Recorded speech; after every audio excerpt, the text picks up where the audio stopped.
হাতত অলপ সময় থাকিলে ভিডিঅ'টো শেষলৈকে চাব, কাৰণ ভিডিঅ'টোত এনে কিছুমান কথা উল্লেখ আছে যিবোৰে আপোনাৰ জীৱন সলনি কৰি দিব পাৰে। জীৱনত সপোন তাক লৈ দেখা উচিত যিয়ে মাত্ৰ সপোন নেদেখায়, বাস্তৱলৈও ৰূপায়ণ কৰে। কিন্তু এনেকুৱা কাকলৈ সপোন দেখা উচিত নহয় যিয়ে সপোন দেখায় সুযোগ বুজি নিজেই হেৰাই যায়। কষ্ট পালে জানো ভাল পাই হেৰাই যায়? কেতিয়াও নহয়। যিজনে আপোনাক ভাল পাব জানে তেওঁ হাজাৰ কষ্টৰ মাজতো আপোনাক ভাল পাব পাৰে।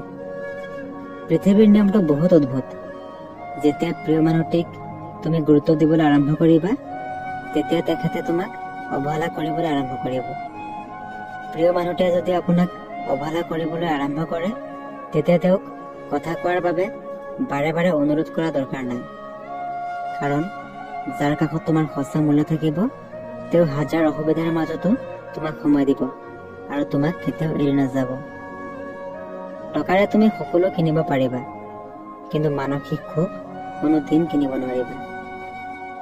ভাল পোৱা মানুহটিৰ লগত কথা পাতিলে হয়তো মায়া বাঢ়ে, কিন্তু কথা নাপাতিলে মায়া কিন্তু কেতিয়াও কমি নাযায়।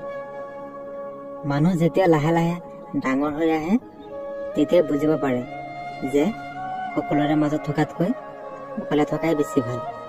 কাৰণ সৰুকালত বন্ধু বান্ধৱীসকলে বিনা স্বাৰ্থত কথা পাতিছিল, আৰু এতিয়া সেই বন্ধুবোৰে স্বাৰ্থ নহলে কথাই নকয়। ৯৯% ল'ৰাৰ ভাল পোৱাৰ ক্ষেত্ৰত এটা ঘটনাই ঘটি থাকে।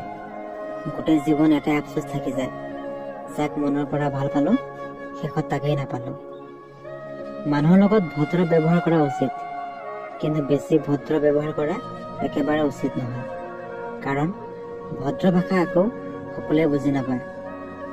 মন বেয়া থকা সময়ত মোক সান্তনা দিয়া মানুহবোৰে যেতিয়া মোৰ মন বেয়াৰ কাৰণ হৈ পৰে, তেতিয়া কষ্টবোৰে বুকুত বহুত আঘাত দিয়ে, আৰু সেই কষ্ট সহ্য কৰা বহুত কঠিন। মানুহে প্ৰিয় মানুহবোৰৰ চেহেৰাৰ মায়াতকৈ কথাৰ মায়াত বেছি আকৃষ্ট হয়, কিয়নো চেহেৰাৰ মায়া এদিন পাহৰিব পাৰি, কিন্তু কথাৰ মায়া সহজে পাহৰিব নোৱাৰি। ভৰি নিভিজাকৈ হয়তো নদী পাৰ হ'ব পৰা যায়, কিন্তু চকু নিভিজাকৈ জীৱন পাৰ কৰা অসম্ভৱ। জীৱনত কিবা পালো বা নাপালো, জীৱনৰ পৰা এটা শিক্ষা ভালকৈ পাইছো, বিচাৰিলে সকলো পোৱা নাযায়। হয়, এয়াই সঁচা কথা। জীৱন কাৰো বাবে ৰৈ নাথাকে, কিন্তু কিয় জানো মনটো মাজে মাজে ৰৈ যায় প্ৰিয় মানুহটিৰ বাবে। কষ্টই মানুহক নকন্দায়, কষ্টই মানুহক নীৰৱ কৰি ৰাখে। কন্দুৱাইতো সুখে, যি আহে অলপ সময়ৰ বাবে আৰু নিমিষতে গুচি যায়। বাস্তৱতে এনেকুৱাই হয়।